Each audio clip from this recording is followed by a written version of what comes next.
You turn on a match. A 190-pound elite athlete takes a slight bump to the shoulder. Suddenly, he is on the turf, writhing, clutching his face like he just stepped on a landmine. You probably think it is pathetic. You probably think he is just a terrible actor. But he is actually executing a highly calculated, ruthlessly effective mathematical equation. Here is exactly how it works. In football, the referee is the sole judge, jury, and executioner. One whistle can stop play, one whistle can grant a penalty, one whistle can change a tournament. But referees are only human, heavily outnumbered, and usually standing 40 yards away. They cannot see everything. Because of this, players have learned a fundamental, unspoken truth about the sport. Genuine contact does not guarantee a foul. You have to sell the contact. Whether you like it or not, it happens anyway. Think of diving as a very aggressive form of physical communication. A subtle trip at a full, breathless sprint will absolutely destroy your balance.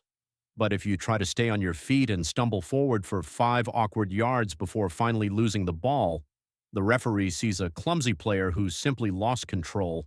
No whistle, no foul, no reward. If you go down immediately, loudly, and dramatically, the referee is forced to make an instant decision. The rolling around is almost never about the physical pain. It is an intentional alarm bell. It screams to the official that an injustice occurred.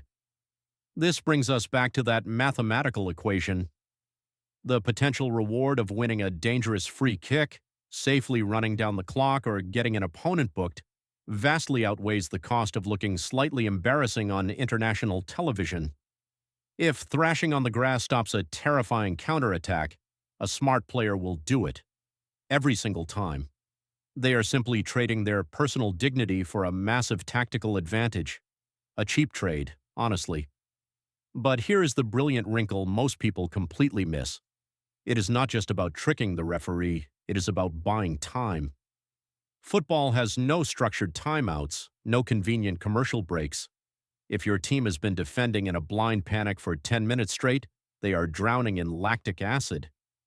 When a player goes down and stays down, the game freezes, heart rates drop, lungs fill, tactical focus returns. The medical staff casually jogs out. Suddenly, your entire team just secured a free, perfectly legal 2-minute timeout. We are watching this exact strategy play out right now in the 2026 World Cup. The stakes are immense, the pressure is crushing.